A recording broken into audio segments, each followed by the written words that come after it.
I've spent a lot of time on these walks around Hudson Yards and the High Line, and with good reason. I mean, this is kind of a new area, right? It basically all started opening right around 2019, sort of just before the pandemic. And I just learned something pretty interesting about it. Part of the way they got the agreement from the city, they got a huge tax, kind of some kind of break or benefit or whatever, and the agreement from the city to build all this stuff, these, apartments and retail stuff, and there's tons of office buildings around here and everything, all part of this Hudson Yards. But, and this is all sort of, Rolex, international watch company, billionaire, sort of, billionaire bargains, I guess. But they were supposed to have this whole low-income housing section of it that I just found out about the other day. I didn't know about this at all, but the second I heard it, I could tell. And I just, spoke about this briefly with Charles. He hasn't researched it or anything like that, but he agreed with me just based on the claim. There was supposed to be this whole section equal in size to all of this of low-income housing, and that got them this tax benefit. And that was part of selling the city on the deal to do this whole thing, not just to benefit the billionaire buyers club, but look at this giant dog. But to have this low-income housing as well. But of course, they haven't built any of the low-income housing. Some kind of problem. I don't know the details of that. But it was supposed to be over here. We'll go take a look at it. It's very windy today, so maybe we'll see how that goes.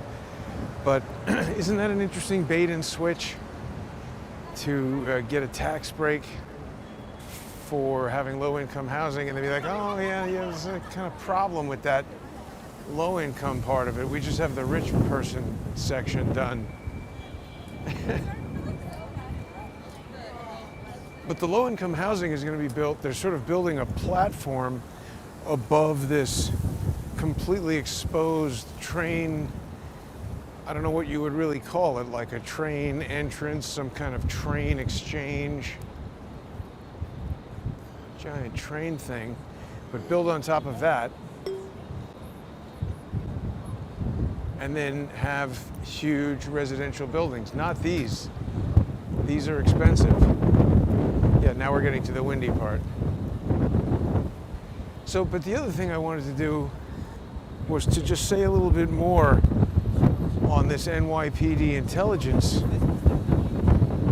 Bureau. Again, a very important story that we don't hear enough about. It's super windy today.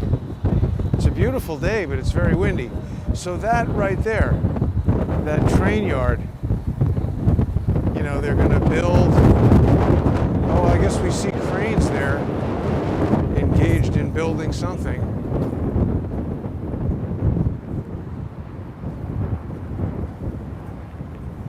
Let's look. Because remember, you used to be able to walk all the way around over there. Yeah, then they said it's closed for something. What is it closed for? Oh my God, cool. You walked off the Maybe to build That was neat. low-income housing over the trains. I mean, to me, it would make sense for this to all be underground and not like accessible as it is right now. And I bet you he's gonna touch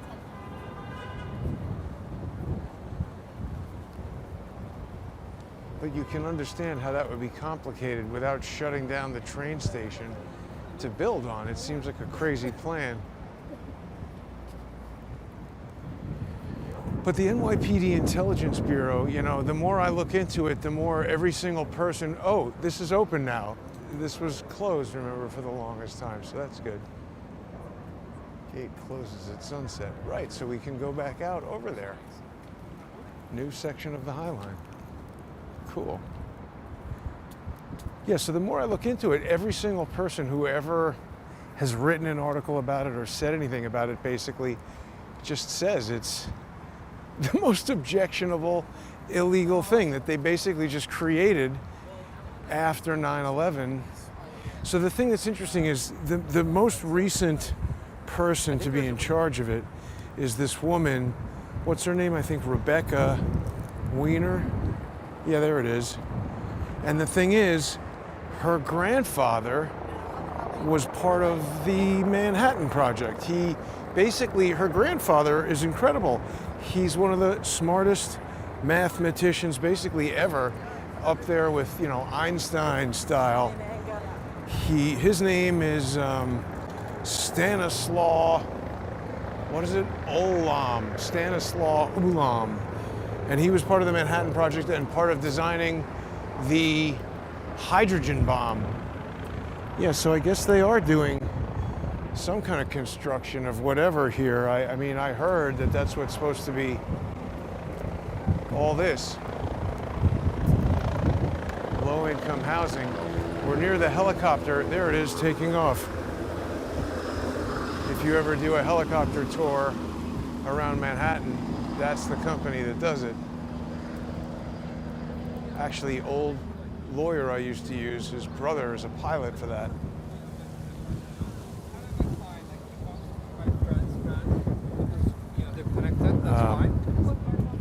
But yeah, Stanislaw, this is interesting. I mean, again, it's this whole like family, keep it in the family with the intelligence, right?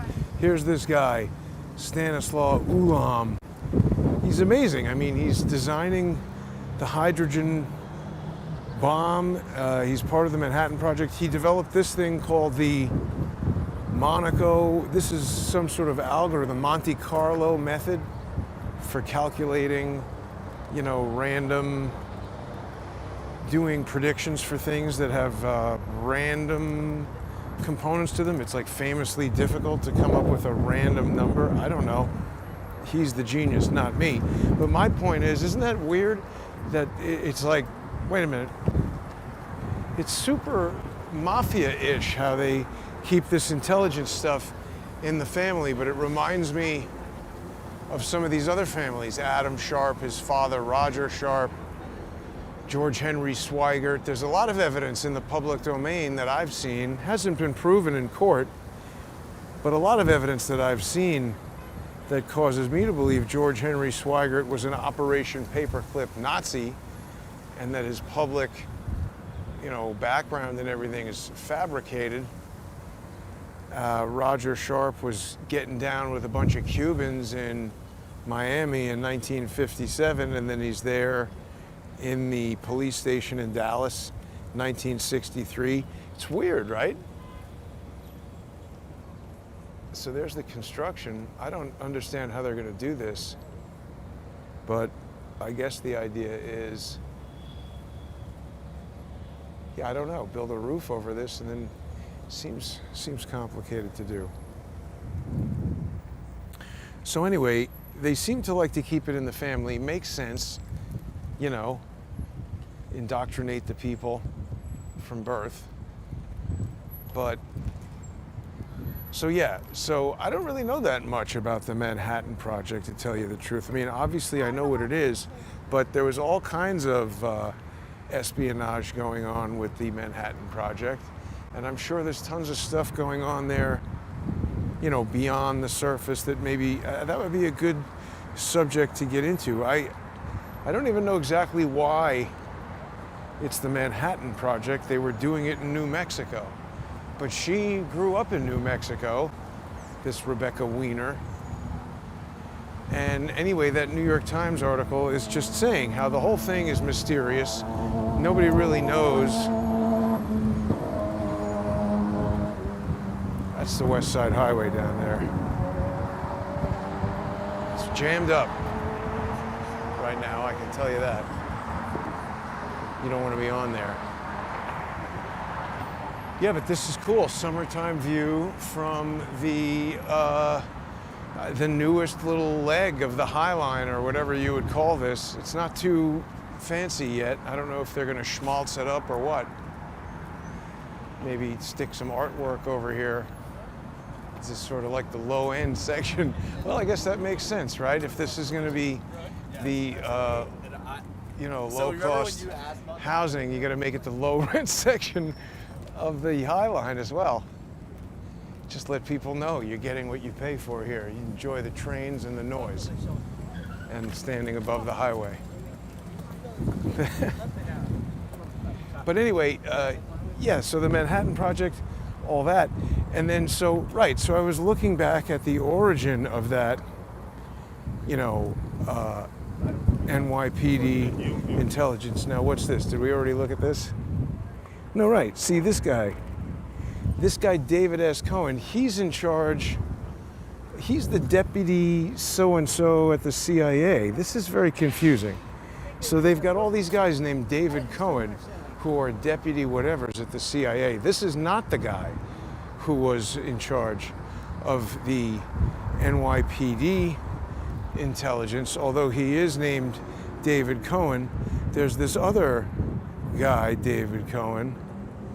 See, now I can't really see the screen here. This other guy, David Cohen. Here, this guy, David Cohen, ex-CIA. This article's from the New York Times from 2002, from the beginning of 2002, where everybody was, super hot on having all kinds of security because we had just had 9/11. So everybody figured, screw the Constitution. We don't need that. Just give us more intelligence stuff. So that guy's also David Cohen, but not the same David Cohen. I mean, is this what's going on with the CIA? They can only hire guys named David Cohen. Here's the guy who was 2002 to 2013, I think. That's the David Cohen they're talking about on that. So I don't know. I just found that extremely confusing. And the other thing is, that started out at this time where they were trying to get, it was after 9/11. They were saying, Islamic terrorism and radical jihad and all this. Okay, so now we know that it's 25 years later almost.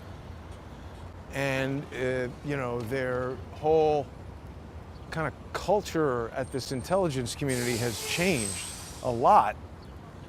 And they even say in their own published stuff that the lone wolf, domestic, this is all the language that George's brother tries to use when he writes letters to people about me, because he's trying to create, over years, blogs and tweets and just all kinds of data points around so that, they're on the team that's trying to make all this stuff illegal. The First Amendment, the Second Amendment, the Constitution in general. Same with Norm. All these people are doing this stuff just sort of on a higher level, right? Norm just does it on MSNBC instead of, now let's see, that's the end of the line right there. Welcome. I'll tell you, I was walking over here, the train or the bus stop over by where they were loading up migrants the last time we were by is horrible. It had a whole tent camp there that you could smell, human waste kind of accumulating around the tent in a not good way. Not that there could be a good way for that to happen. But you know what I mean? The problem's getting worse. But so anyway, they have all these sort of self-appointed intelligence things, specifically this NYPD Intelligence Bureau, and who knows how it interacts with these other things. That street crime unit was doing a lot of weird things, and I mean, certainly they're gonna share tactics, right? Best practices or whatever, their opinion of what is best practices. These are people waiting for some bus here. It's hot to be waiting for the bus.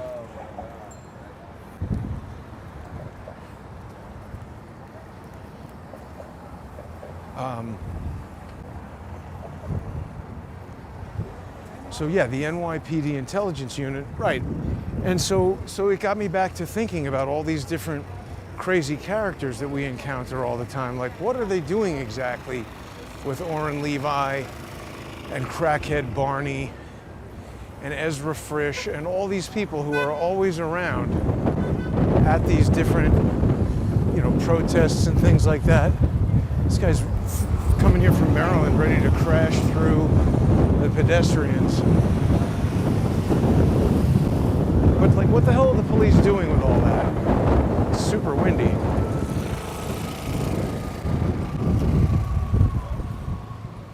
What the hell are the police doing with all that?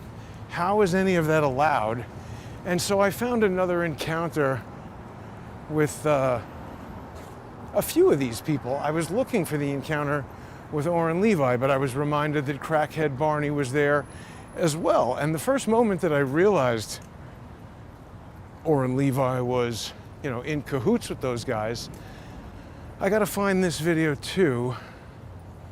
Let me think though, because it would be from his tweet I'd have to find, because my video, I don't know if I'll have to find it, but the point is, I first realized he was in cahoots with Crackhead Barney and Walter Masterson when they showed up at a protest at Gracie Mansion, the mayor's place. And Oren Levi, he posted a picture of me and he was like, "Oh, Jason Goodman at CS The Truth."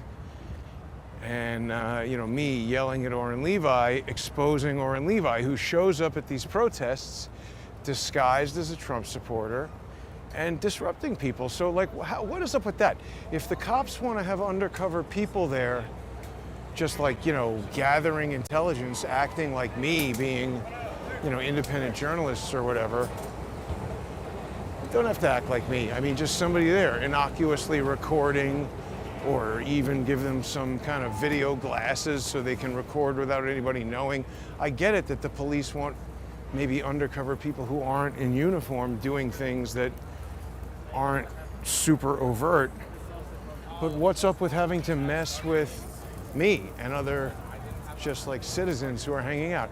So here, this is a relatively new park. I haven't ever seen them do any, this is Stella Abzig or whatever that lady's name is.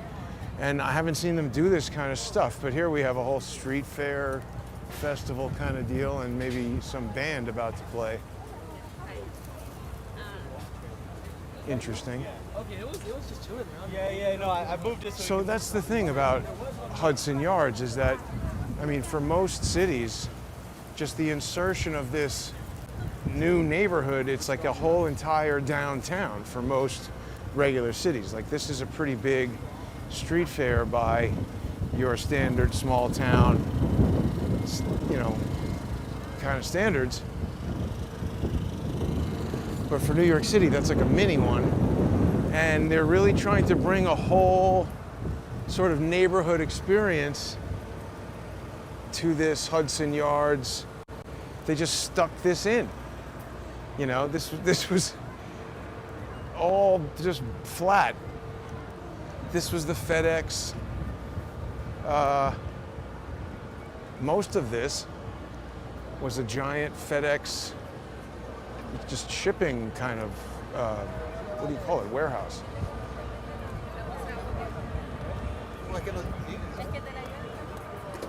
But anyway, yeah, they sort of promised a low-income housing component and then said, yeah, forget about that. I don't know if they're going to get to it eventually, or maybe the sun will dry up first. The sun is pretty hot right now. So yeah, we basically have this NYPD intelligence unit, and it seems to be just the CIA controlling the NYPD, because right after 9/11, there was something in the article there that said this CIA guy, he spoke to Bernard Kerik or something, and then 2 days later he joined the NYPD and they started this thing. So what the hell is that? Is it just about, hey, we need to cover this up, and if you guys start doing all kinds of investigations, figuring out how this happened, or talking to people who know, that screws up our ability to lie to everybody about it? I don't know. But you start these different things, you buy them a Maybach, maybe there's ways to convince these cops that you know, they should hang out with you or let you hang out with them. And now they have this lady in charge whose grandfather was a big muckety-muck on the Manhattan Project. And of course, everyone will comment that they're all Jewish. It's true, they are. But of course, so am I. So what does that mean if I'm the one exposing them? I mean, you know, people like to focus on that detail. God, it's really super hot. But I don't really know how we can learn too much more about this thing, because most of what I'm learning about it is, you know, some of their own press releases and stuff, which even just what they tell you is sometimes shocking. But it's anytime they've gotten into trouble for stuff like violating people's civil rights, mostly because they were initially, during the years that CIA guy was running it, it's because they were investigating people for being Muslims. So they were upset about that as a violation of civil rights. But now, I guess it's just investigating anybody who is, you know, telling people what they're doing. And like the cops shutting down the YouTube channel the other day. Oh, right, so here, let's look at this encounter that I found with Oren Levi and a couple of these other clowns. What's happening in this video, just to lead everybody up to it, this was December 30th, 2021. And I think Eric Adams was coming in. So everybody's down there at City Hall. There's a giant protest. And I'm walking, I guess, north. And then just boom, there's Oren Levi. First thing he does is antagonize me by blowing smoke in my face. But look at how many cops are watching him. First of all, watch how he's nervously looking off camera as he antagonizes me. He's trying to get the cops over there and to create a situation where I'll be arrested so that he can then, you know, put that out and put that in the New York Post and talk about how the conspiracy theorist was arrested and blah, blah, blah. And then he makes money from that. But let's watch. Sure, let's do it. By the way, nobody here is saying anything about Trump. Oh, hey, asshole. Leroy Press, what are you doing? Who are you getting set up? What? Who you setting up to go? Don't advance on me, motherfucker. I said back up. What's he doing? What'd you say? See this guy smoking in my face? That's an assault. This guy just blew in my face. That's spreading COVID. I'm walking down the sidewalk and he approached me. By all means. If somebody went and breathed in your face today, 2021, it's assault, isn't it? That's COVID. Arrest him. No, I want you to arrest him. He just assaulted me. There's no assault? You approached him. It's not assault. Oh, it's not? No, it's not assault. You approved. I thought anytime somebody makes you feel like you're in immediate danger of bodily harm, that's assault. That's what lawyers tell me. Really? All right, I don't know what lawyer that ain't. You don't know what lawyer. Keep it moving. I'm not allowed to stand here. It's illegal to stand here. Right, you're but that obstructing guy, the traffic. well, you're touching me now. Please move. That's different. Why don't you arrest that guy? They're not forcing class. Everybody's living free. Why? Why am I not allowed to talk to this guy? Please move. Why can't I sit here and they can't? You're going to instigate the whole thing. Okay? I was walking down the street. This guy blew smoke in my face. It might have been an accident. No, it wasn't an accident. He knows me. Because he knows What's me. his name? And he said, fuck you. His name is Oren Levi. Okay, so. And he is a scumbag and a liar. Okay, well, that's offensive language. He looked right at me and he said, hey, what's going on? And then I walked up to him. We know. I get it.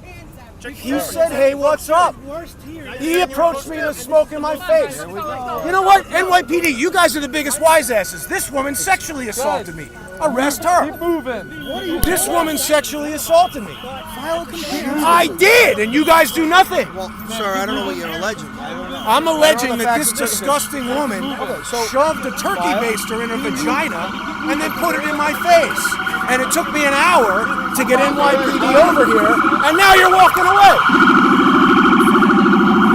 I know who you are. I need to talk to you.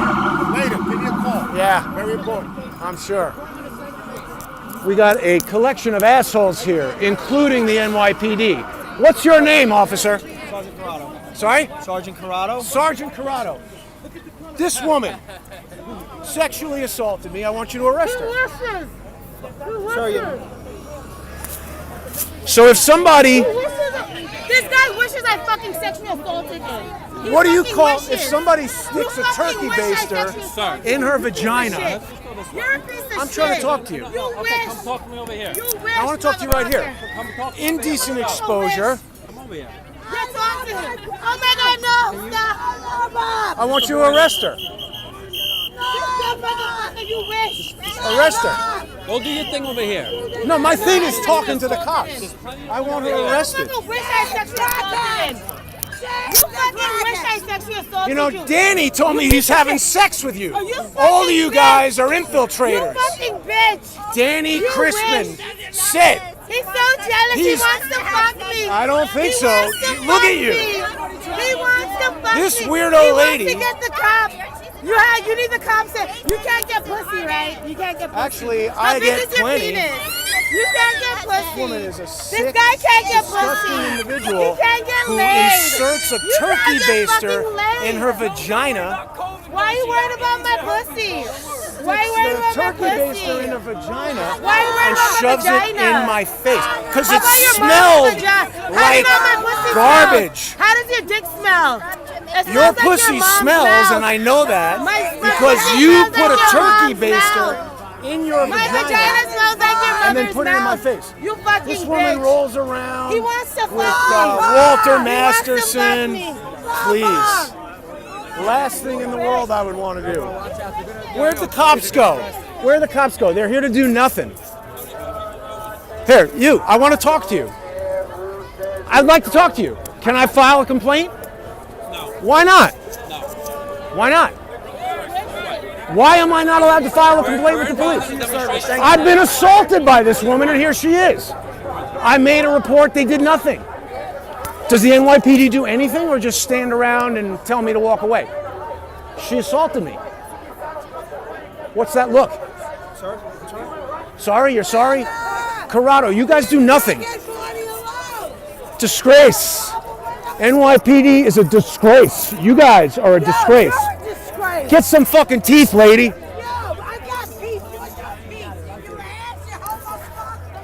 You believe this? Crazy. So that guy, Oren Levi, he's trouble. I mean, it's quite an episode right there, but isn't that interesting? I don't know that I exactly put it together at the time, but I mean, there you go. What was crackhead Barney doing right there? All those cops who claimed to see my entire encounter with Levi, they come over and they're like, I saw it, you approached him. First of all, I was just walking on the sidewalk. He turns around and blows the smoke in my face. I didn't even know it was him as I was approaching. But they were all there with different excuses. That bald guy with the red beard or the red hair and the even redder face, he was obviously a plainclothes cop. He was looking at me the whole time I was arguing and fighting with crackhead Barney. So, I mean, what the hell is up? Why are these cops using such bizarre... You look at those different articles that I was just showing everybody, they say that some of the tactics that they implemented with this, you know, when they created the NYPD intelligence unit, they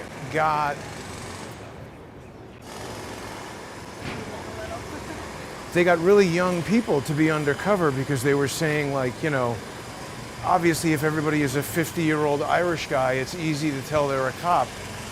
So they started getting people, they said, between 22 and 26 from all kinds of different, you know, Bangladesh and speaking different languages and all this kind of stuff. And that certainly seems to fit the profile of the kid who choked me outside of Twitter, crackhead Barney. I mean, and that's an article that the guy wrote who was running the thing 15 years ago. Maybe they've expanded, but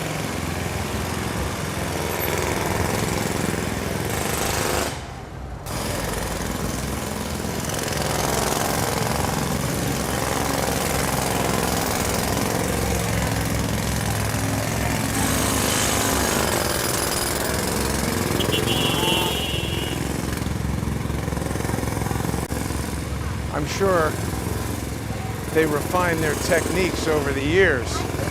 So if they were using 22 to 26-year-olds in 2015 and that worked well, I'm sure they would expand or keep those people on when they were a little older. Now my point is, foreign nationals, people who aren't cops or don't look like cops, it fits the profile of everybody who we've been talking about and looking at, all these weirdos and the different things that we've seen these police units saying that they do. The street crime unit uses decoys and actors and makeup, all this kind of stuff.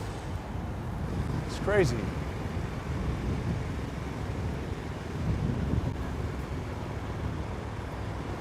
So I don't know. I mean, you know, again, trying to figure out what the hell they're doing. Seems like they are all constantly being protected by the police. And I'm just kind of going back through some of the old videos. I know it's hard for people to, even harder for people other than me to find some of these old segments. I mean, I kind of have a general, memory of when some of these things happened, and then also can remember, emails and things that happened around these different events. It's also interesting to see which ones are of interest to George and his brother and the other social engineers involved in this whole mess, and like who I engage with and how they respond. The lawsuits against Ben Wittes and appeals against Valerie Caproni, all of this stuff prompts George's wife-swapping, mentally ill, Nazi paperclip brother to file different things and send letters to different people and all this kind of stuff. So I really want to thank everybody who sponsors the show on odyssey.com/@crowdsource the truth. That's the most economical way. Yeah, it's me. Yeah, it is you, you fucking cunt. I recognize these weirdos all over town, and see, she had to say something. That lady is part of a paid group of agitators. So there's criminals all over the place looking for me. She obviously, that's just a random occurrence, I would think. Unlike the first time I ran into Oren Levi, and sorry for the foul language, but people shock me on the street. It's like a self-defense mechanism. That's like a verbal weapon. You can't defend yourself in New York City.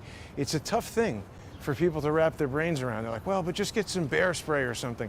You use anything like that, you're going to get hit with a pretty bad criminal charge for deploying a chemical, or even if you punch somebody. That's why Danny Penny is all jammed up right now, because you have this obligation to retreat unless you're in your house. And even if you're being attacked, the law says you have to run away. So, anyway. But yeah, Odyssey, they've got their decentralized technology coming, which I don't yet understand how it's going to work, but they're saying, they said it makes them invincible. When I hear something like that, I think, oh boy, don't say that. But we'll see what it does. I guess it's maybe some sort of like Napster-like approach to decentralized storage. I don't know. But they say it's going to resist censorship even in North Korea and China. And we'll see. I don't know. Maybe I'll have a burgeoning audience in North Korea. But people can sponsor the show on Odyssey. And even if you just get on there for free, you can subscribe for free and access the largest repository of Crowdsource the Truth legacy content anywhere on the internet. So yeah, further up here it was pretty bad. This guy seems to want to crash into me. Oh, I guess he thought I was hailing the taxi. He thinks a selfie stick is a taxi hailing stick. Anxious for a fare.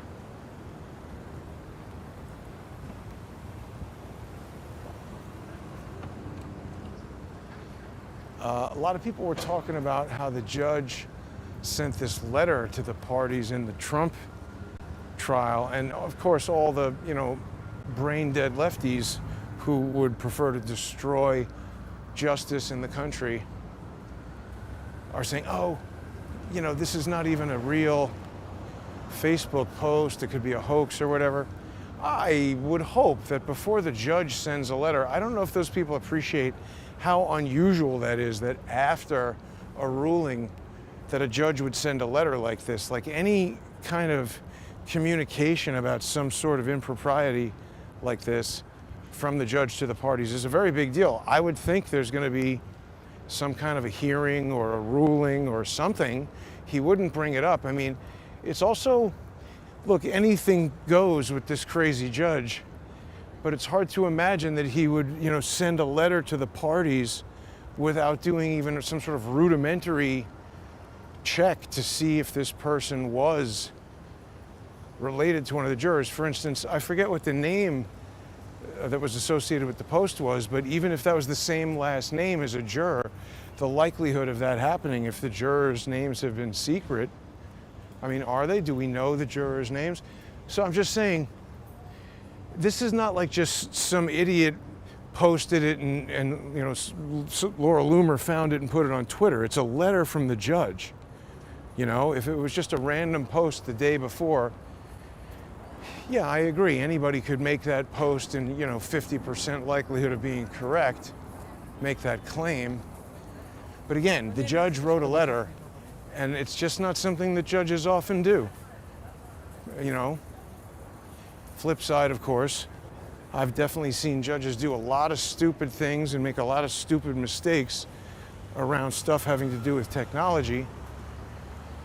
So maybe, but look, if that's the case, it's still a positive for Trump, because then the judge has egg on his face. He doesn't know what he's doing with regard to fake internet posts in his own court. That's pretty bad. So I guess we'll know more about it next week, but you know, net, it seems to be a positive for Trump, whatever happens now. And obviously, if it's true that this person is the cousin of a juror and the juror was sharing information about the verdict with the public like that over social media before the verdict was in, I guess it's up to this judge whether or not it's a mistrial. You know, it would be Trump's attorneys filing a motion for a mistrial, and then he'd say no. So it'll just give them another thing to appeal. But who knows, you know? It's just so much screwy business with this trial. People who think that this is a real and legitimate process, they're out of their minds.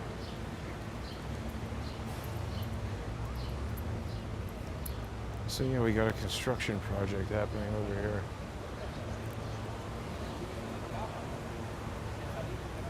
Crushed that building, and now we have all these construction guys here.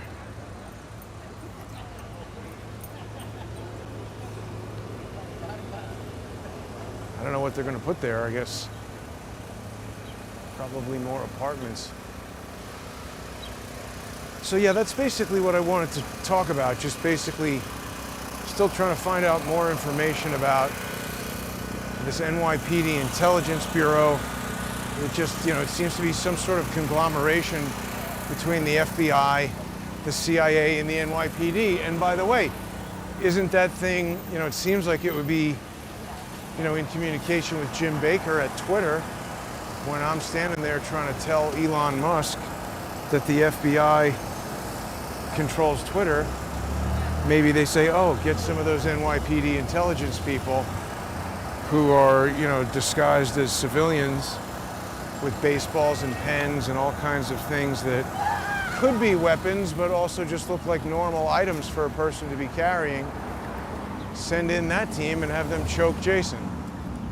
I don't know, it seems like that happened.